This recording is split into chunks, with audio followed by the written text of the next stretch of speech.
Ok, Raquel. Então, vamos começar os nossos trabalhos. Sejam todas e todos muito bem-vindos. É um prazer enorme nós compartilharmos aqui juntos com todas e todos vocês esse período aqui que a gente vai compartilhar nessa horinha. Então, vamos lá. O trabalho em rede permite a construção e a implementação de projetos comuns, amplia a capilaridade das ações e a possibilidade de diálogo. Cria e educa para um caminho coletivo e colaborativo. Promove um ambiente de compartilhamento de saberes. E ainda fortalece o posicionamento temático e a sustentabilidade das ações. Acreditando em tudo isso, o GEV, que é o Grupo de Estudos do Voluntariado Empresarial, o CLAVE, o Conselho Latino-Americano de Voluntariado Empresarial, o CBVE, Conselho Brasileiro de Voluntariado Empresarial, o CMV, Conselho Mineiro de Voluntariado Corporativo, e o ATADOS, que é um hub de voluntariado empresarial, e a Voluntari, que é a rede de voluntariado corporativo, criaram o Juntos, que é uma rede unidas pelo voluntariado empresarial. O objetivo é explorar o alcance e as perspectivas do voluntariado empresarial no Brasil, América Latina e no mundo. Uma rede de promoção e fortalecimento do voluntariado corporativo. E é por isso que a gente está aqui hoje, que uma das realizações, é o Juntos, essa semana Juntos, que é o Encontro Anual de Voluntariado Empresarial, que promove uma série de webinários temáticos, trazendo tendências e desafios, trocas de experiências e conhecimento, celebrando no Brasil o Dia Nacional de Voluntariado, que aconteceu agora dia 28 de agosto. É uma alegria, estarmos juntos nessa segunda edição dessa Semana dos Juntos, com todas e todos vocês. Bom, essa semana, ela começou segunda-feira, dia 29, e vai até amanhã. Então, nós estamos aqui no nosso 4º dia de jornada. E nós estamos nos reunindo com painéis online, com duração de 1 hora, traçando um caminho reflexivo e uma boa prática, sobre as boas práticas de voluntariado, com especialistas de todo o mundo. Eu sou a Raquel Agnon, eu sou sócia fundadora da Ponte a Ponte, que é uma empresa que trabalha com a qualificação do investimento social privado e a filantropia. Sou jornalista e com uma carreira grande aí na Folha de São Paulo por 12 anos, e depois eu fiz esse passo também a partir das experiências de quem quer transformar o mundo, vim para esse lado aqui também. E um pouco dessa formação de jornalismo, de história, fazendo uma MBA na parte de negócios sociais, o mundo do voluntariado sempre cruzou aqui a minha vida. Talvez também seja, mais do que esses títulos que a gente vai ganhando aqui ao longo do caminho, a experiência de voluntariado faz parte da minha vida desde os 11 anos. Então, trabalhar aqui com vocês nesse tema hoje, ele tem um caráter bem especial. E falando dessa importância do voluntariado e do engajamento, que é esse tema que a gente vai trabalhar daqui a pouquinho, a gente está vivendo dentro de cenários bem turbulentos, que acredito que todos nós estamos sentindo aqui, as mudanças são cada vez mais velozes. E a crença do Juntos aqui é que realmente o voluntariado ele possa se movimentar de uma forma mais consciente do seu poder e da possibilidade que está ao alcance de todos para transformar essa vontade de fazer algo em ação. Então, durante toda essa semana da Juntos, 2022, o caminho é de inspiração, conhecendo o que os voluntários estão se destacando em suas práticas, refletindo as motivações, que trazem as pessoas para esse voluntariado, e o nosso tema aqui de hoje, reforçando aqui, que é o engajamento, é um tema que a gente vai explorar aqui com 2 pessoas bem especiais. Para Juntos, a gente vai dar aqui o que é o engajar, o que é esse verbo para Juntos. Então, engajar é a arte de criar conexões genuínas com as pessoas. Com a grande transformação que vivemos na relação das pessoas com o trabalho, o engajamento se torna fundamental para compreender necessidades e estabelecer uma relação mais saudável, humanizada e produtiva. Na prática do voluntariado não é diferente. Precisamos de vínculos verdadeiros e comprometidos. Bom, já que a gente está aqui juntos, né, nós temos duas pessoas muito especiais, dois cearenses, inclusive, para poder trabalhar com esse tema, né? A gente escolheu ali a dedo, né, quem seriam esses dois cearenses para estarem com a gente. Então, vou apresentar aqui a Andréia Tomás, né, que é diretora e responsável por desenvolver e implementar estratégias de engajamento dos membros da Party of Light, né? Ela trabalha lá desde 2015, gerenciando e apoiando o trabalho dos afiliados globais. Foi diretora da Hands-On de Atlanta, onde atuou por 9 anos, foi professora e consultora em universidades públicas e privadas, é mestre em administração de empresas, brasileira, cearense, né, que isso é a parte mais importante do currículo, né, e mora hoje com toda a sua família nos Estados Unidos, mas, né, esse pezinho brasileiro aqui sempre presente. E o nosso outro convidado, né, é uma pessoa também admiro bastante, já cruzamos em alguns lugares, né, é o Preto Zezé, ex-lavador de carro nas ruas de Fortaleza. Hoje ele é o presidente nacional da CUFA, Central Única das Favelas. Empresário, produtor cultural, repórter no quadro de Talentos na Comunidade da TV Verdes Mares, que é uma afiliada da Rede Globo no Ceará, escritor, autor de livros como Selva de Pedra, né? A Selva da Pedra, A Fortaleza Noiada, que foi publicado em 2014, e Das Quadras para o Mundo, né, publicado em 2019. Ele é consultor em planos de oportunidade para governos e empresas, né, e além disso, né, além de ter todo esse trabalho aqui, ele também é CEO e fundador do LIS, Laboratório de Inovação Social. Ainda, né, ativista de uma agenda positiva para as favelas, né, para transformar esse estigma em carisma e superar as dificuldades, né, trazendo novas oportunidades. Ainda é especialista em planejamento, né, mestre em sobrevivência nas quadras, doutor nas ruas do Brasil e pós-doutor em conexões de potência e compartilhamentos de oportunidades. Então, sejam muito bem-vindos, prazer enorme, né, imediato, né, uma mesa com vocês dois aqui presentes, a gente poder trocar, né, esse tema do engajamento, que acredito que começa dentro de nós mesmos, né, aquele momento que a gente se engaja para poder fazer as transformações no mundo. Então, eu peço licença, Preto Zezé, só para a gente começar aqui com a Andréia. Então, essa primeira pergunta vai direcionada a ela.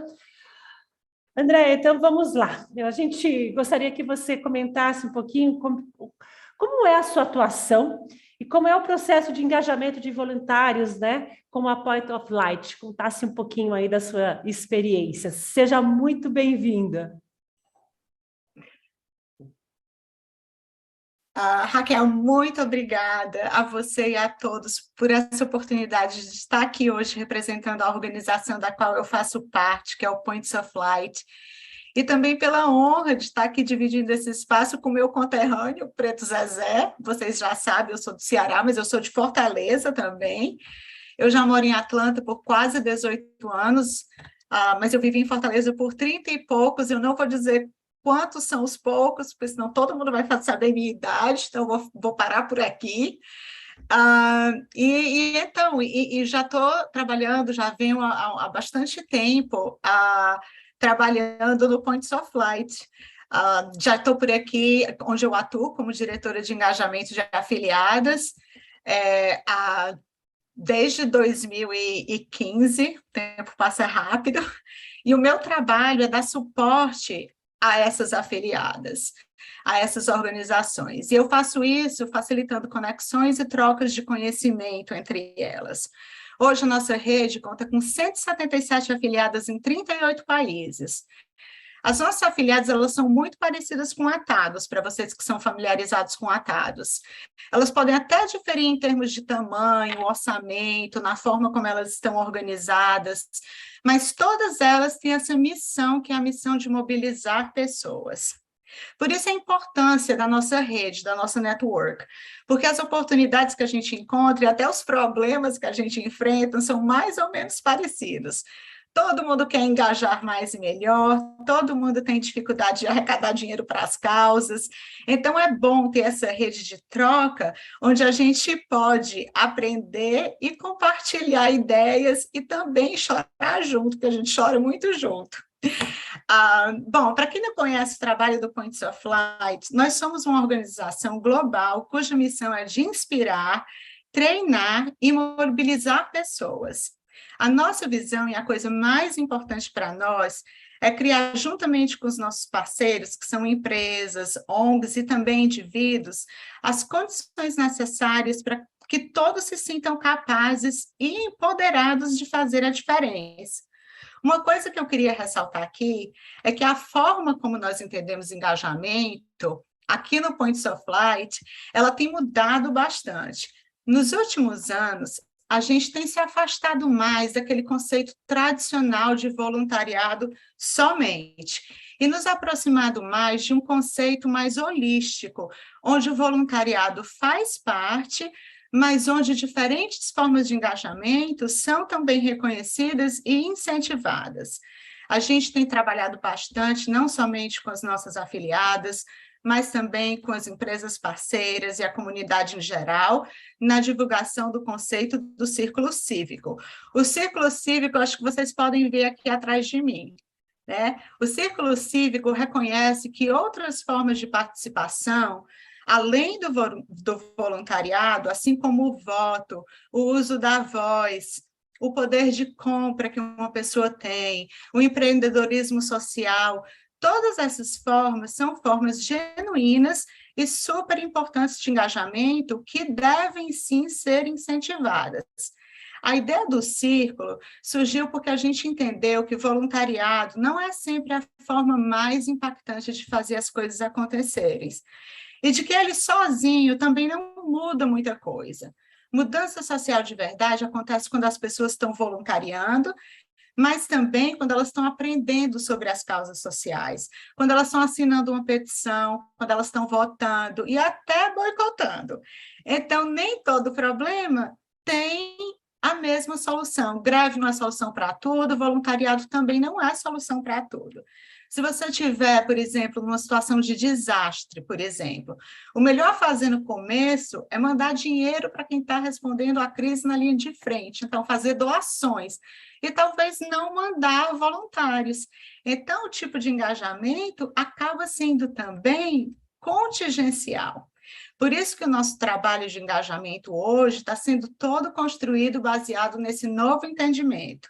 A gente tem oferecido conteúdo, pesquisa, treinamento para que os nossos parceiros, aliás, as empresas, as organizações que a gente trabalha, que eles possam divulgar o conceito do círculo cívico e eles possam também começar a criar a estrutura necessária para que o processo de engajamento seja mais fácil, autêntico e intencional. A gente sabe que as pessoas querem ajudar, elas querem contribuir, mas mais do que isso, elas querem fazer isso da forma como faz mais sentido para elas. E é isso que a gente está tentando oferecer. A gente criou, por exemplo, uma revista eletrônica, você pode encontrar no nosso website, existem 9 edições dessa revista, é a Civic Life Today Magazine, que fala sobre o círculo cívico, cada uma das diferentes formas que você pode contribuir, se engajar, por que é importante, como que você pode fazer isso. A gente está criando agora uma série de produtos e outros serviços também para ajudar nesse processo, como webinários. Então, a ideia é isso, do Points of Light agora, é trabalhar junto com as nossas empresas parceiras e a comunidade, os nossos afiliados, obviamente, para poder divulgar esse conceito e também ajudá-los a engajar os seus parceiros locais nesse processo de engajamento, né, que é mais holístico do que era antigamente, pelo menos para a gente.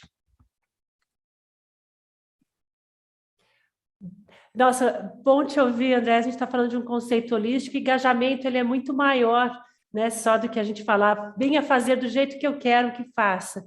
Existem muitas posições, né, e tem esse lugar, né, da horizontalidade desse engajamento, né? Para que nós estamos fazendo? O que faz sentido para todos os lados, né? Então, acho que engajamento também a gente está falando ali, né? O que nos faz estar juntos? Qual é o propósito que nos move para que essas transformações, aquilo que a gente almeja, seja transformado? Então, o engajamento ele passa por aí. E às vezes a vontade de contar um pouco também, né? Eu tive uma experiência com o Radar Covid, que foi uma iniciativa que surgiu, né, entre as empresas naquele primeiro momento da pandemia, e todo mundo foi para frente, né, dali, né, querendo fazer. E a gente, né, eu tive uma possibilidade, né, de aprender um pouco com as ações ali, né, o que precisa ou não. E eu lembro que a gente sentou, né, eu e o Cássio, meu sócio aqui na Ponte a Ponte, né, na hora que estava tudo isso acontecendo, falei, nossa, o que a gente vai poder ajudar todo mundo aqui? Porque a gente sabe que vai ter sobreposições de ações e de vontades aqui e vai faltar em alguns outros lugares. Como é que a gente organiza isso? E aí a gente saiu com o mapeamento das ações que estavam acontecendo na Covid, porque aqueles que precisavam se engajar e queriam se engajar poderiam saber onde eram os melhores lugares e dentro das suas habilidades, né, ver onde é que estava a necessidade para poder apoiar. Você vê, é um conceito muito mais holístico, não é só o voluntariado pelo voluntariado. Isso, Então, isso, e cada um sabe, porque não, quando você quando você pensa em contribuir, você pensa não somente como que eu posso ajudar, o que eu tenho para oferecer, mas também depende tanto do momento que você está, né? Então, você imagina uma pessoa que costumava voluntariar o tempo todo e, de repente, engravida, tem um neném, está super ocupada, talvez não possa sair para doar o seu tempo, mas a pessoa pode se engajar de maneiras diferentes, de outras maneiras. é isso mesmo. A gente começa a aprender um pouco, né, sobre a possibilidade de cada um. E aí eu vou trazer aqui você, Preto Zezé. A gente se cruzou na época da pandemia aqui, né? E a CUFA foi um celeiro aí, fez coisas incríveis nessa pandemia, né? E se transformou, né? Trouxe, né, além dessa potência mesmo das ações, né? Mas a oportunidade de compartilhar os aprendizados, né? E vai ser gostoso ouvir aí, né? Como é que estão sendo os seus desafios aí com a CUFA, né? Para engajar, né? Agora voluntários nesse momento, né? E como é que vocês estão desenvolvendo, né? Escutar um pouco você com toda a sua experiência prática aqui no Brasil. Bem-vindo.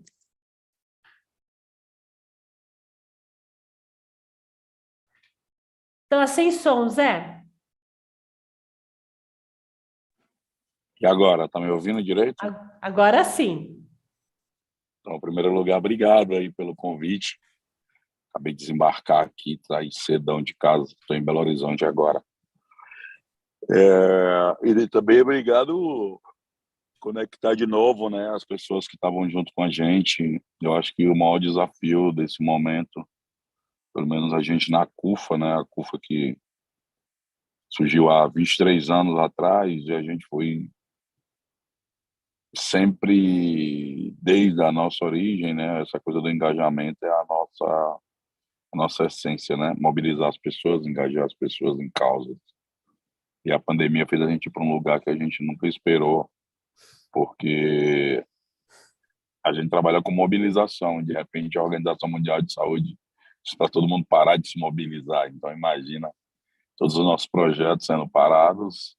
Aí, as primeiras cestas básicas que a gente montou foram dos alimentos dos projetos que a gente tinha, né? E teve que parar. A gente, no primeiro momento, os recursos que tinham, a gente repassou para os nossos colaboradores pelo menos uma ajuda para os próximos 90 dias. Ninguém imaginava que ia demorar tanto.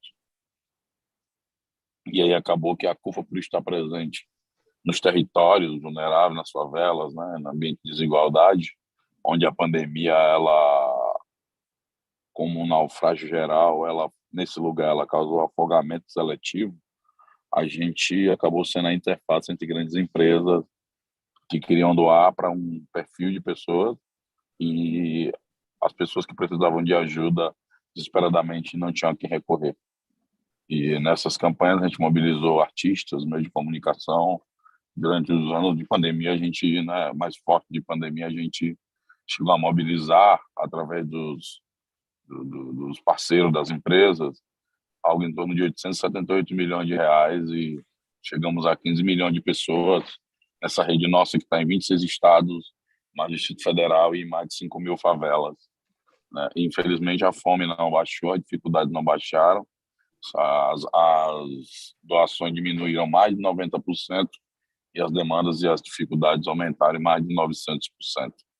Nesse momento, a gente lançou, inclusive, uma etapa terceira do nosso programa Mãe da Favela, que foi um programa que a gente lançou durante a pandemia, porque as mulheres mães solo eram as mais atingidas na pandemia, porque estavam com as crianças em casa, que as escolas estavam fechadas, às vezes estava com idoso acamado, e a gente achou por estratégico e primordial de ajudar primeiro essas mães boias nesse naufrágio.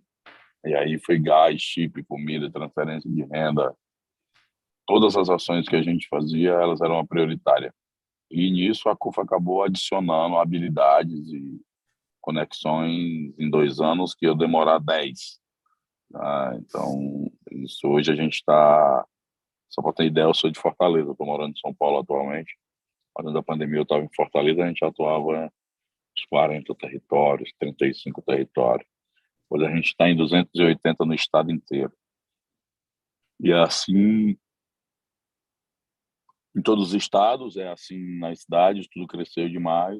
E a gente agora está tentando qualificar mais ainda esse engajamento dos voluntários que surgiram, tentando articular e ampliar mais ainda a rede, dar uma formação mais qualificada para essa galera, para entender de gestão pública, de política pública, para entender de questões eleitorais políticas, para entender de gestão de negócios, para entender de como fazer esse trabalho, né, compilar essas experiências todas num conteúdo de formação para a liderança dentro desse território.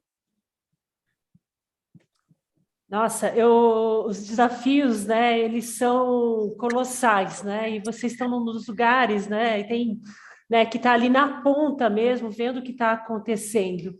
E acredito que para poder mover toda essa força, né, o voluntariado, ele é o cerne, né, das ações da CUFA, né, essas pessoas que estão ali ajudando a trabalhar. E vocês têm o lado profissional, né, o lado que é, né, uma organização, né, que tem todas as suas questões administrativas, demandas e tudo mais. Então, é interessante ouvi-lo quando você conta assim, olha, eu tenho um voluntariado aqui, mas eu preciso que ele esteja, né, apto para poder fazer isso, que ele tenha outras informações, que eu acho que até cruza um pouco com o círculo cívico aqui da Andréia, né, para que ele possa fazer isso de uma forma muito mais, né, não só engajada, né, mas com todos esses aspectos, consciente do papel que ele está exercendo naquele momento, né, a sua representação ali, né, tanto como pessoa, né, e como parte de uma sociedade que está querendo, né, construir.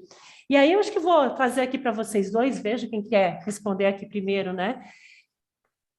Já que a gente está falando desse lugar, né, qual que é o comportamento, né? Qual que é o perfil desse voluntário, né, que precisa chegar e que vai fazer, né, a diferença, né, para vocês que estão ali, né, engajados nas suas organizações, né, trabalhando com né, no caso da Andréia aqui com essas redes, que vão realmente, né, que a gente pode falar, esse é o voluntário que está realmente engajado e que está fazendo a diferença. Qual esse perfil, qual esse comportamento aí que vocês esperam e como vocês estão vendo essa oportunidade de incentivar isso?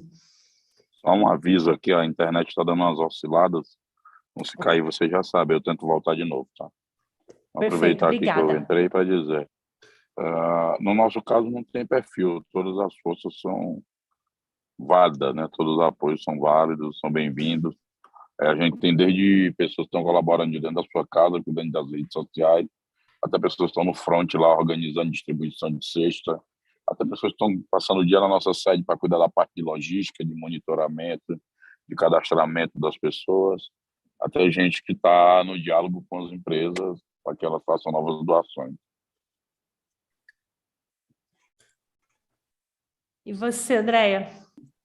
Não, Raquel, é isso aí. Eu acho que os perfis comportamentais, o Preto Zé acabou de falar, todo mundo pode exercer um papel, todo mundo pode servir. E eu acredito que os perfis comportamentais, eles são importantes para a gente entender onde que as pessoas estão na sua jornada de engajamento.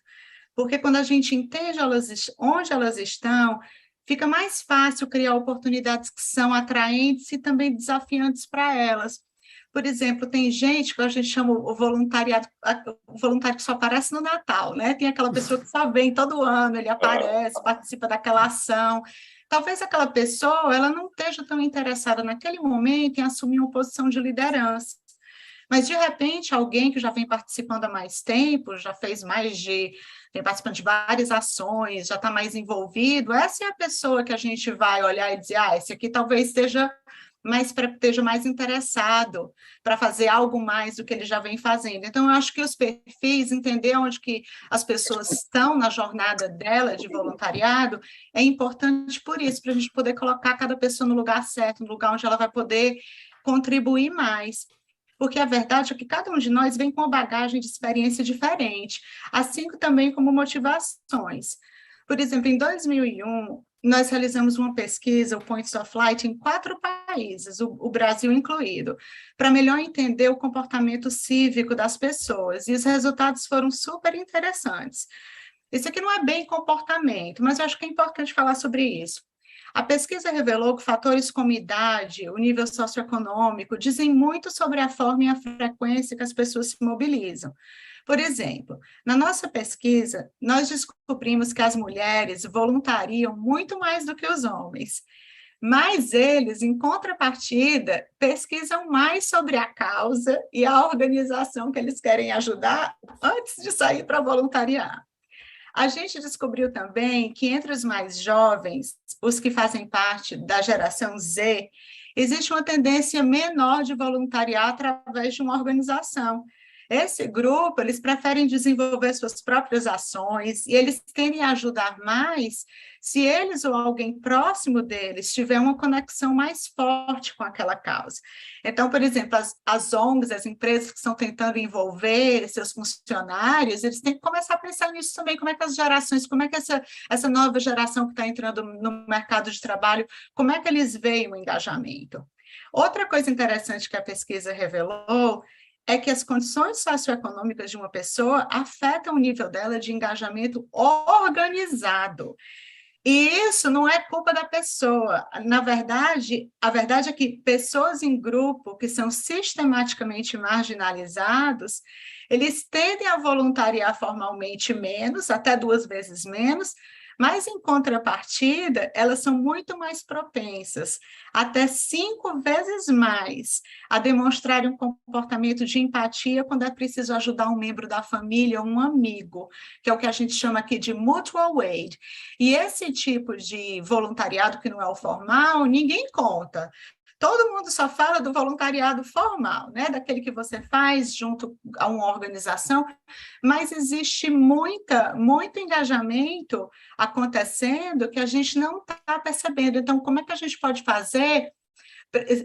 Como é que aquele tipo de engajamento, qual é a contribuição dele para mudar a sociedade, a comunidade e promover mudanças que são positivas? Outro aspecto interessante também, e me fala se eu estou falando demais. Não, por favor, pode continuar, esses dados são bons para a gente está falando de engajamento bem aí, vamos lá. Então, outro aspecto interessante, e ainda sobre os resultados da pesquisa, é de que as pessoas, eles constataram que as pessoas que tinham um diploma universitário, elas tinham mais confiança no poder delas de mudança do que as que não tinham, né? Isso é péssimo, porque se a gente quiser construir uma comunidade vibrante, onde todo mundo possa descobrir seu poder de fazer a diferença, a gente tem que começar a criar condições para que todos na comunidade possam participar ativamente da sua construção. Isso envolve distribuição de poder, significa convidar os que têm menos poder para sentarem à mesa de igual para igual. A coisa mais importante, que na minha opinião é o que afeta o nível de engajamento de alguém, é a sensação de pertencimento. Não de ser incluído, mas de realmente pertencer. Saber que é ouvido, que sua opinião é apreciada. Sem essa certeza, não pode existir engajamento genuíno e autêntico. Porque a verdade é que existe uma lacuna de empoderamento cívico. Existe na América e existe em todo lugar do mundo, eu acredito. A gente fez um webinário, Points of Light, sobre isso. No webinário, os palestrantes, eles discutiram como essa lacuna afeta o engajamento de minorias. A gente sabe que existem experiências transformadoras na vida da gente que apoiam o desenvolvimento de uma mentalidade cívica forte, segura, e que aumentam a probabilidade de uma pessoa a participar de ações voluntárias e cívicas. A família, a escola, os locais de trabalho, todos desempenham um papel muito importante no cultivo dessas atitudes, e eles podem, sim, influenciar a uma pessoa a ter uma vida mais engajada. Por isso que é importante que a gente trabalhe junto para mudar esse sentimento nas pessoas de que, principalmente na que se sentem que eu não posso fazer nada para mudar, para uma postura de empoderamento. Nos Estados Unidos, o voluntariado formal já existe há bastante tempo, né? As pessoas se envolvem mesmo, mas ainda assim a gente não chegou lá. No Brasil, vocês podem até não ter ainda, às vezes eu converso com o Daniel do Atados, ele sempre fala, o voluntariado aqui organizado é mais recente. É mais recente, mas é super criativo. E esse mutual aid que existe, as pessoas se ajudando, é uma coisa maravilhosa, quando a gente vê isso o tempo todo, então tem um mega potencial, e as pessoas já estão participando de outras formas. Nessa, viu, você falou com a pandemia, todo mundo queria se envolver, porque é isso que acontece em termos de crise, as pessoas se unem, querem ajudar, é inerente ao ser humano. Eu adoro essa palavra que você trouxe, Andréa, que é pertencimento, veio um pouquinho antes aqui, né, do nosso backstage aqui, né, nos bastidores, né, porque é o sentimento de pertencimento, né, e eu queria trazer um pouquinho isso para o Zezé, que ele não participou desse movimento, né, já que você, eu vejo que a CUFA é o lugar, né, que vive e respira pertencimento entre as pessoas que estão aí na favela. Não sei se você está conseguindo nos ver agora. Você nos ouve? Sim. Opa, eu queria muito te ouvir também aqui, a gente está curiosa, o que que é? Ah, ele chegou, olha só. Queria te ouvir muito desse lugar do pertencimento, né, do voluntariado, né? Por que faz, né, a CUFA, né, ter conseguido, né, nessa situação, ter crescido como cresceu, né, já falando de pertencimento e também fazendo uma pimentinha com uma outra palavrinha que eu vejo que vocês também respiram e vivem, que é a confiança. Então, pode contar um pouquinho aí para a gente, né, o que faz essa mobilização dessas pessoas dentro desses dois aspectos? O que faz é a necessidade das pessoas de transformar o seu dia a dia e mudar a sua realidade. Então, isso é o que tem construído a motivação para que as pessoas se envolvam nas causas, para que elas atuem coletivamente, para que elas resolvam seus problemas e criem soluções para o dia a dia. Isso acaba também trazendo esse ativo da confiança, porque trabalha com a reputação, as pessoas confiarem umas nas outras e elas próprias serem protagonistas da mudança do seu destino, né? Então, isso é muito importante para nós. Eu vejo muito, um pouco, nossa, eu adoro um pouco dessa, porque é um trampolim, a gente está entrando aqui no engajamento, né? A gente fala do motivo, né? Eu sempre lembro que o motivo é uma coisa interna, é nosso, né? Eu aprendi pelo menos dessa forma, né? O incentivo é o que vem de fora, né? São as proporções. Eu vejo que a CUFA é um grande lugar de incentivo. E como tudo isso se transforma em engajamento, que é o nosso tema aqui de hoje, né? Como é que vocês conseguem fazer com que esse engajamento, né, por meio do voluntariado, faz, né, esse mundo ser diferente? O fato das pessoas estarem na ponta, fazendo coisas concretas, isso ajuda muito a engajar, né? As pessoas estão muito precisando acreditar em algo. Então, quando elas vão lá na ponta e veem que as pessoas na dificuldade que se encontram, estão fazendo coisas transformadoras, elas querem estar junto e participar daquilo. Seja elas pessoas físicas ou jurídicas. Nossa, que bom ouvir isso. Eu lembro, é uma das nossas crenças aqui na Ponte a Ponte, né? Quando a gente está ali elaborando os projetos, né? Como uma iniciativa social, né? A gente se coloca aqui, né? A gente sempre trabalha com a horizontalidade, né, das relações, né? Então, somos todos nós envolvidos, cada um na sua posição, cada um no seu momento, para que a transformação seja, né? A gente está falando da nossa sociedade, da nossa comunidade, no nosso espaço. Importantíssimo, importantíssimo isso.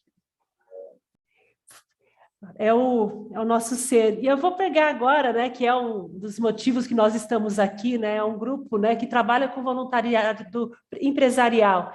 E aí eu queria ouvir muito de vocês, né, qual que é a importância, né, do voluntariado empresarial, né, nesse engajamento, né, nessa qualificação desse engajamento, né, nesse processo aqui, né, a partir da experiência de vocês, né, que são experiências de 2 pontos de vista diferentes. Como é que é isso?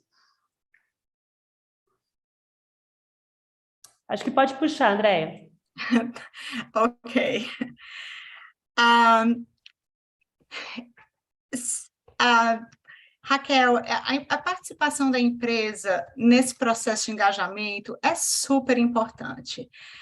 A liderança empresarial ela tem um papel fundamental nesse processo de construção de confiança e também do sentimento de pertencimento, sabe? Que são necessários ao engajamento. A gente vem falando sobre isso. Eu não sei se vocês tiveram a chance de dar uma olhadinha. Tem uma pesquisa da Edelman que chama Trust Barometer, e a pesquisa é realizada todo ano, e eles têm já os resultados, já estão online, eu até passei o link para vocês, dos resultados de 2022. E o que eles fazem a pesquisa deles é em cima, eles medem o nível de confiança que as pessoas têm nas instituições. Então, para vocês terem ideia como o papel da empresa é importante, no Trust Barometer de 2022, as empresas aparecem em primeiro lugar com 61%, seguidas de perto pelas ONGs com 59%, no ranking de credibilidade. Então, mas ainda assim, os entrevistados acham que as empresas poderiam estar fazendo muito mais. E essa pesquisa foi realizada em 28 países. Eu não tenho tantos detalhes, né, mas eu sei que ela foi realizada em 28 países, para quem está curioso em saber, e incluindo o Brasil. O Points of Light também fez uma pesquisa recentemente, lá que a gente fez em 2020. Nessa pesquisa de 2020, a gente descobriu que 68% dos entrevistados disseram que acreditavam que as empresas poderiam ser lucrativas e, ao mesmo tempo, trabalhar para melhorar as condições de vida das pessoas. Na pesquisa de 2001 que a gente fez, elas disseram ainda mais. Elas disseram, nessa última pesquisa, 82% das pessoas, e nesse caso, não só os consumidores, de forma geral, eles responderam que esperavam que as empresas se envolvessem de verdade em ações sociais. No Brasil, porque a gente fez essa pesquisa no Brasil, Reino Unido, Índia e... qual foi outro país? Agora me deu Estados Unidos. 90% das pessoas no Brasil responderam que as empresas tinham a obrigação de agir. O que acontece é que as pessoas também esperam das empresas um comportamento consistente entre o que ela diz e faz. Então, não é somente essencial que a empresa ofereça opções de engajamento flexível, que a empresa contribua financeiramente com causas que são importantes para os funcionários, mas que também tratem seus colaboradores de maneira digna. Muitos também esperam, 60% de acordo com a Edelman Trust Barometer, que as empresas se posicionem frente a situações controversas. A gente, Raquel, a gente trabalha com empresas, né, as nossas empresas parceiras, a gente trabalha com empresas que têm 300 mil funcionários, e é por isso que a gente acredita que elas são grandes veículos de engajamento cívico. O problema é que o engajamento tem que ser autêntico. Quando o líder é engajado de forma não autêntica, é muito mais difícil que as pessoas queiram se envolver. Então, aqui a gente tem uma expressão que chama walk the talk.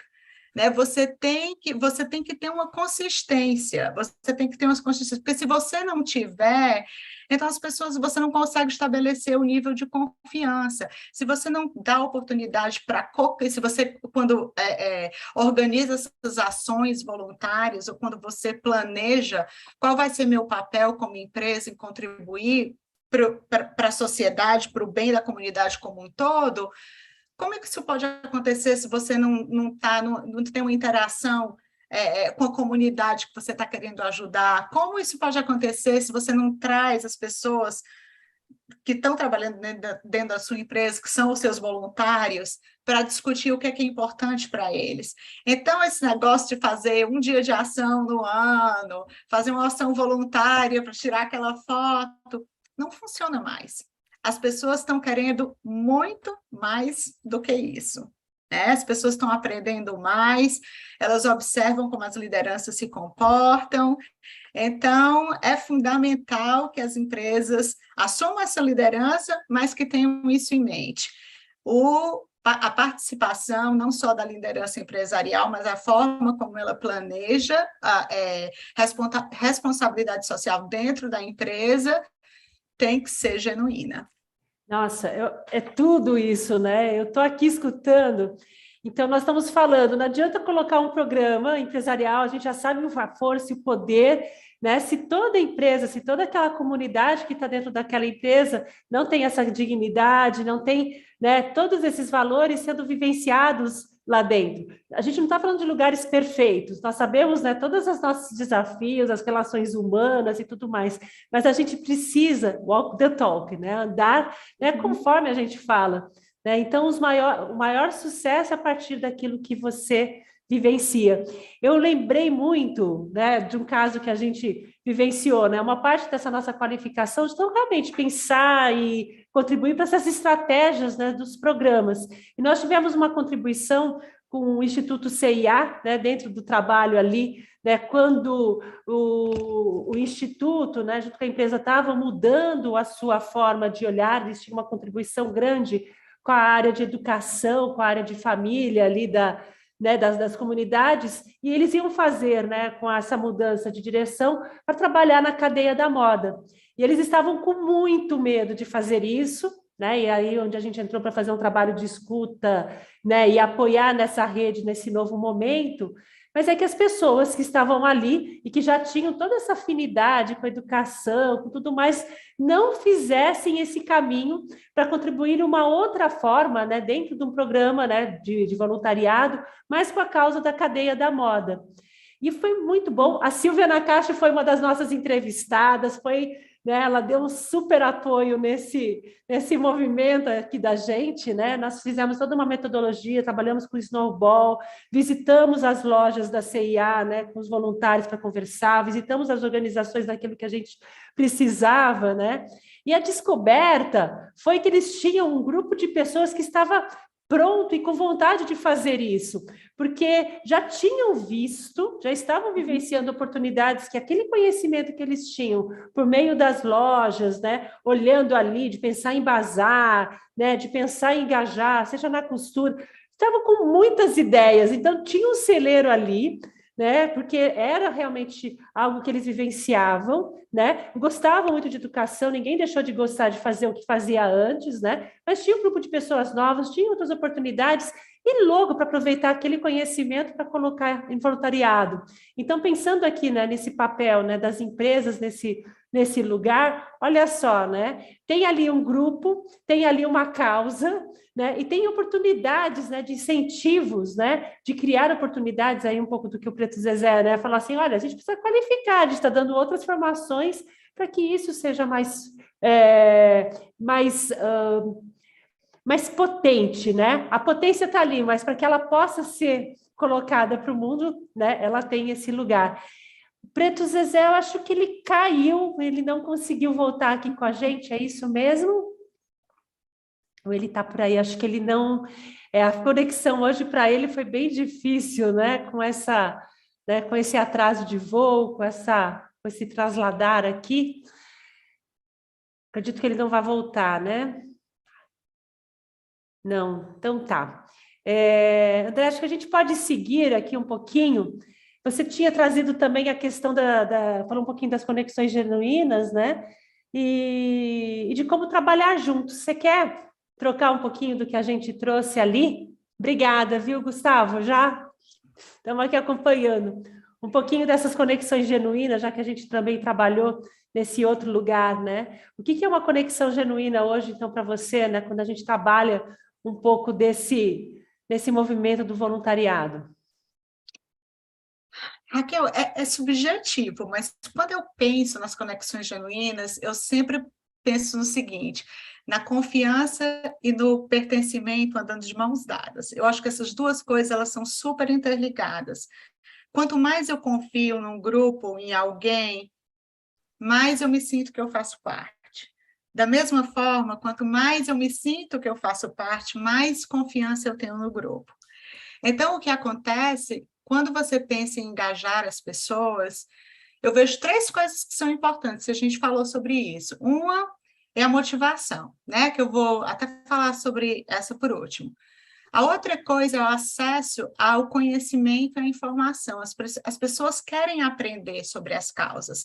Quando as pessoas veem, como foi no caso da pandemia, tudo aquilo acontecer, elas queriam saber mais, o que está acontecendo, como que eu posso ajudar, o que está precisando. Então, as pessoas precisam de acesso à informação. O problema é que hoje a gente vive num mundo dividido de fake news.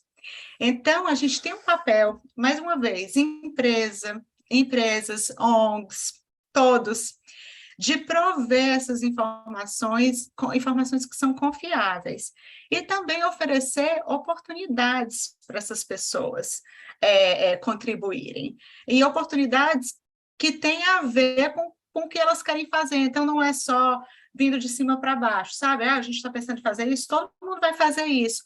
Não, as pessoas hoje em dia, elas querem, eu falei sobre sobre a geração Z, eles querem autonomia para fazer o que é importante para a gente, então as empresas têm que ser flexíveis, né? Eles querem essa autonomia, mas eles também querem, e eles querem ter uma sensação, eles querem ter a certeza, e eu ouvi o Preto Zezé falando isso, ele falou o seguinte, as pessoas gostam de ficar lá na ponta, elas gostam de ver o resultado do que está acontecendo. Isso é a mais pura verdade. As pessoas querem saber qual é o impacto que o trabalho delas, que o dinheiro que elas doaram, o que é que está acontecendo na comunidade, qual está sendo o impacto naquela comunidade. Então, tem que existir transparência. Então, é difícil você, quando você pensa em co-criar, colaboração, não é fácil, é o caminho mais difícil, mas é o caminho que eu acredito que seja o caminho mais fácil de você conseguir estabelecer uma coisa que vai ser um sucesso. Nossa, estou com você nessa, porque é isso mesmo, né? A colaboração é mais difícil, leva mais tempo, é mais devagar, mas é onde nós conseguimos estruturar, né? Realmente deixar, né, esses pés bem firmes, né, para poder fazer essa jornada juntas. Chegou uma pergunta para você aqui, Andréia. Acabei de ver. Caminhando esses 10 minutinhos finais aqui, né? Andréia, olha só, no seu papel de coordenadora numa rede global, como você alcança o compromisso dos parceiros de colaborar com projetos de maior impacto? Então, Celina, deixa eu ver se eu entendi bem a tua pergunta.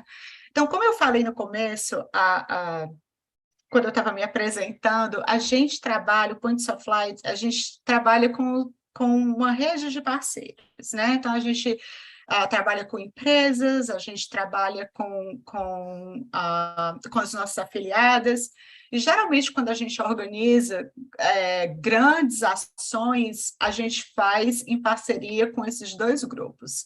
A gente faz com as empresas e com também as organizações, os centros voluntários, que são mais próximos da gente, né? Não só aqui nos Estados Unidos também, mas ao redor do mundo. Então, eu acho que uma coisa que é muito importante nesse processo é a proximidade. A gente tem um grupo dentro da empresa, que é o nosso grupo que a gente chama de soluções corporativas. Então, esse grupo, ele não somente está em sintonia com as empresas, mas ele trabalha muito próximo das nossas afiliadas para entender quais são as necessidades locais, porque não tem como a gente fazer uma coisa impactante sem um parceiro local. Quando uma empresa chega para a gente e fala, eu quero engajar funcionários em 5 países, a gente faz isso através das nossas afiliadas, porque eles entendem o que está acontecendo no local, e eles entendem quais são as necessidades.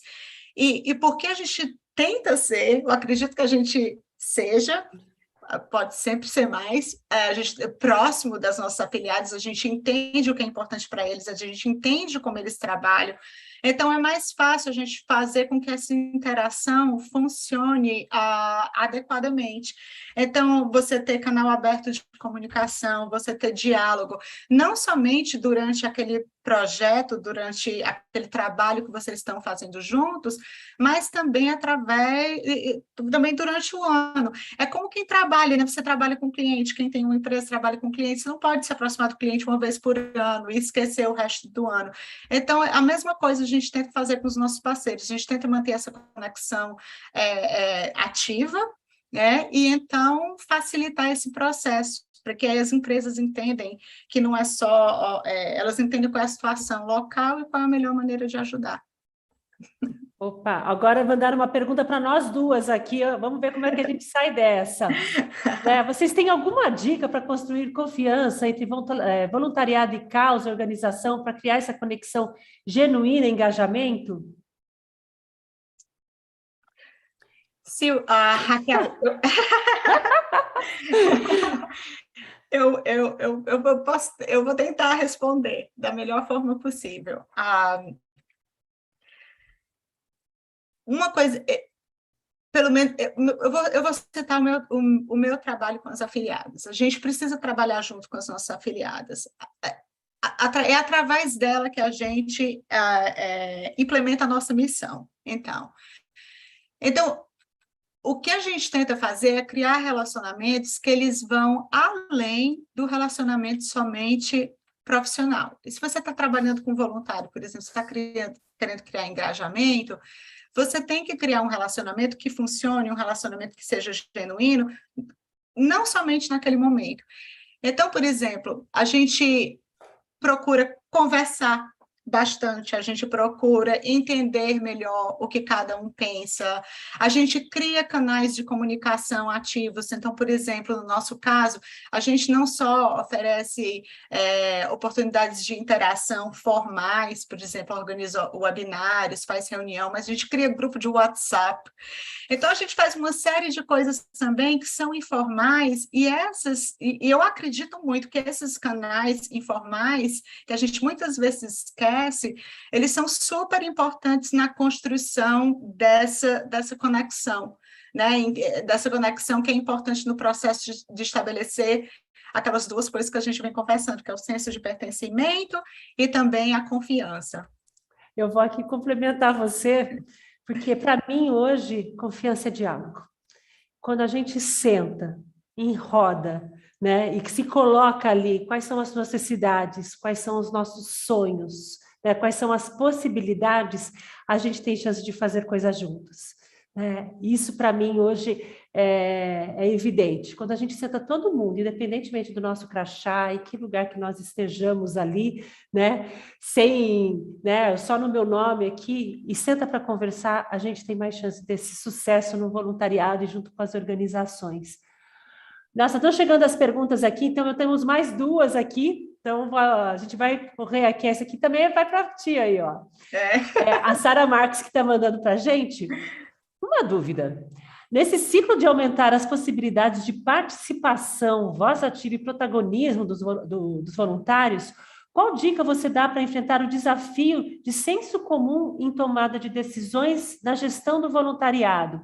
Muitos querem ser ouvidos, mas existem situações que é preciso uma tomada de decisão de uma liderança em algumas situações e pode gerar, né, frustrações entre os proponentes. Uhum. Bom, voltou aquilo que eu acabei de ler a pergunta, né? O diálogo, né? A gente precisa saber em qual medida nós estamos e o que está implicado em cada uma das situações, né? Como é que você vê isso, Andréia? Não, eu concordo com você, Raquel, porque se essa conexão está existindo, se o diálogo está existindo, por exemplo, eu imagino aqui, você numa empresa está querendo construir, desenvolver um programa, se você ouviu as pessoas, se você entende o que é importante para elas, vai chegar um momento que você vai pegar aquela informação e você vai tomar decisões, né? Então, você não precisa fazer isso, você pode tomar aquela decisão, mas você fez seu, como se diz, homework, né? Então, você está tomando uma decisão baseada no entendimento que você já tem da realidade ali na sua frente, quem são seus voluntários, o que é importante para eles, quem é a sua comunidade, o que é importante para eles. Então, se você tiver isso já acontecendo, você pode tomar uma decisão, e essa decisão tem mais chances de ser uma decisão, talvez não vai agradar todo mundo, mas tem mais chance dessa decisão ser uma decisão que vai ser bem vista pelas pessoas que estão, né, que vão participar daquela ação, por exemplo.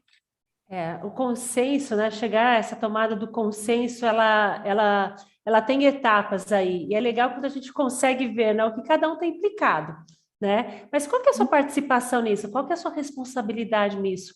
Por isso, né, quando tem esse diálogo e essa abertura, tem mais chances, né, de não ter, né, sido uma decisão só que fica a pessoa, né, a liderança que está ali, né, tenha tomado essa posição, né, só como se fosse algo dela, mas que realmente estava consensuado, que estava ali, né, todo mundo junto, olhando para aquela situação, né? Então, nós temos mais uma pergunta aqui, agora da Tatiana Porto.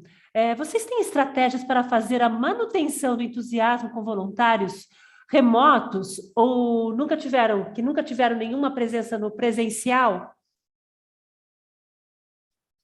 Ai, sim, Tatiana, tem algumas maneiras. Essa é sempre esse é um challenge, né? Às vezes a gente conversa com as nossas afiliadas, a gente faz todo mês a gente encontra com líderes das nossas organizações, a gente faz isso por região, né? A gente tem encontros online regional que a gente conversa sobre problemas que a gente está vivenciando. Isso é uma das coisas que vem sempre, né? Eles sempre estão pensando, a gente agora está com voluntariado, muita gente voluntariando virtual, é difícil porque a gente não tem mais aquele contato como a gente tinha antes, trazer o pessoal para fazer orientação. Então, eu acho que uma das coisas que é importante, primeiro, é manter o canal de comunicação. Então, se você tem um newsletter, se você tem um grupo de voluntários, enquanto não existe nada acontecendo, se tiver alguma maneira de você passar para ele informações que ele possa ou aprender sobre aquela causa, ou aquelas causas que ele vem contribuindo mais junto com você, se a pessoa voluntaria mais, por exemplo, com idosos, de repente, você mandar para esses voluntários, olha aqui o que está acontecendo, alguma coisa interessante em relação àquela causa, alguma coisa que ele possa aprender, ou foi uma política nova de governo que vai impactar idosos, ou então uma coisa muito bacana que aconteceu. Então, não só necessariamente relacionada às tarefas, né, que estão disponíveis, e convites para participar, mas também, lembrando do círculo cívico, né, criar oportunidades para as pessoas lerem, aprenderem. Então, tudo isso conta. Bom, a gente está encaminhando aqui para o final. Eu queria só honrar, né, o lugar daqui do Preto Zezé, que infelizmente não conseguiu voltar aqui para a nossa conversa, mas nós temos ali, né, e ele expõe dados que a gente tem agora, né, já que a gente está falando de engajamento, nós temos que olhar o nosso mundo. Então, para estar engajado, a gente precisa aprender a olhar o mundo. E ele traz o dado, né, para a gente que conversa dentro do movimento de cultura de doação, voluntariado, todo esse grupo aqui. Realmente, agora que a gente tem essa sensação, né, que a pandemia não está mais aí, que foi um longo período, o número de doações diminuíram, o número de trabalho, de disposição também, porque as outras coisas da nossa vida, os outros aspectos estão presentes. Mas o que está acontecendo, né, não acabou. E outras coisas estão acontecendo, estão vindo, que a gente achava que estavam, né, já direcionadas, que nós não viveríamos mais. E uma delas é a fome. Né? Nós estamos aí com 33 milhões de pessoas passando fome no Brasil. Né? Nós voltamos a patamares muito próximos do que nós tínhamos na década de 90.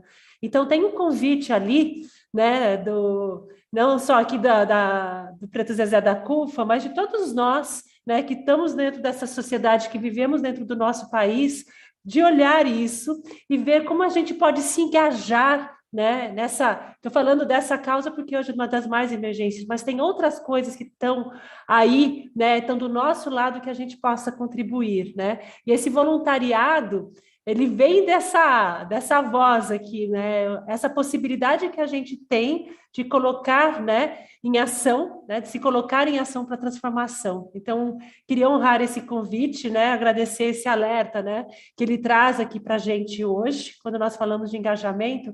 E, Andréia, eu faço o convite aqui para você, né, trazer essas palavras aqui para a gente encerrar essa conversa tão engajadora, né, que nós tivemos hoje aqui, né? Pena que a gente não pode colocar todo mundo junto aqui numa grande roda. Ainda não inventaram isso aqui né, dentro dos streams, mas a gente ainda vai chegar lá. Eu acredito que em 5 anos a gente ainda vai ter avanços nesse espaço aqui colaborativo de compartilhar. Por favor, Andréia. Muito obrigada, Raquel, mais uma vez, não só a você, a todos aqui presentes. Se alguém quiser saber mais sobre o trabalho do Points of Light ou quiser saber mais sobre o Círculo Cívico, por favor, fica à vontade. A Silvia, os organizadores, fiquem à vontade para passar o meu e-mail. E eu vou ficar super feliz de poder passar qualquer informação se vocês precisem ou materiais. Muito obrigada a todos. Nossa, muito obrigada. Eu tenho que agradecer esse convite, essa possibilidade. Na verdade, eu não queria ser mediadora, eu queria só conversar com esses dois aí que estão super bons. Não tem o que mediar, né? Quando a gente chega num grupo que todo mundo está, né, engajado na mesma causa. E eu queria encerrar hoje, desde o começo da pandemia, eu tenho uma frase do Kofi Annan sobre voluntariado, né, que está na minha escrivaninha. Eu leio praticamente ela todos os dias aqui. Vamos lá. Para que as nossas esperanças em construir um mundo melhor e mais seguro não seja apenas uma ilusão, será necessária a colaboração de todos os voluntários, mais do que nunca neste momento. Assim a gente termina o nosso encontro, mas quem quiser, estamos à disposição aí para conversar, trocar mais.